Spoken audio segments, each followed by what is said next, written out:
ಕೇಂದ್ರ ಸರ್ಕಾರ ಒಂದು ಕೆಟ್ಟ ಪ್ರವೃತ್ತಿ ಬೆಳೆಸ್ತಾ ಇದ್ದಾರೆ. ಡೆಲ್ಲಿನಲ್ಲಿ ಕೂತ್ಕೊಂಡ್ಬಿಟ್ಟು ನಾವು ವಿ ಸಿ ಮಾಡ್ತೀವಿ, ನಾವು ಇನಾಗ್ರೇಟ್ ಮಾಡ್ತಾ ಇದ್ದೀವಿ ಅಂತ ನಮ್ಗೆ ಯಾರಿಗೂ ಮಾಹಿತಿ ಇಲ್ಲ.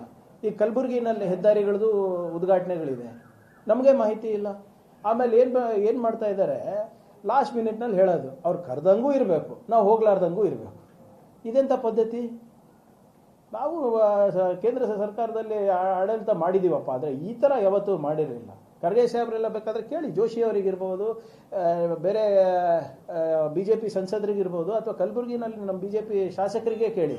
ಖರ್ಗೆ ಸಾಹೇಬರು ರೈಲ್ವೆ ಪ್ರಾಜೆಕ್ಟ್ಸ್ ಏನಾದರೂ ಇನಾಗ್ರೇಟ್ ಮಾಡಬೇಕಾದ್ರೆ local MLA irrespective of party, local MP irrespective of party, ಅವ್ರಿಗೆ ಗೌರವ ಕೊಟ್ಟು ಅವರಿಗೆ ಆಹ್ವಾನ ಮಾಡಿ ಅವ್ರ ಟೈಮು ಮತ್ತು ನಮ್ಮ ಟೈಮ್ ನೋಡ್ಕೊಂಡು ಮಾಡ್ತಾಯಿದ್ರು. ಏನಿದು ಮಾತಿಗೂ ಇದು ರಾಜಕೀಯ ಮಾಡೋದು ಕೇಂದ್ರ ಸರ್ಕಾರ ಸರಿಯಲ್ಲ. This is not in good spirit of federalism.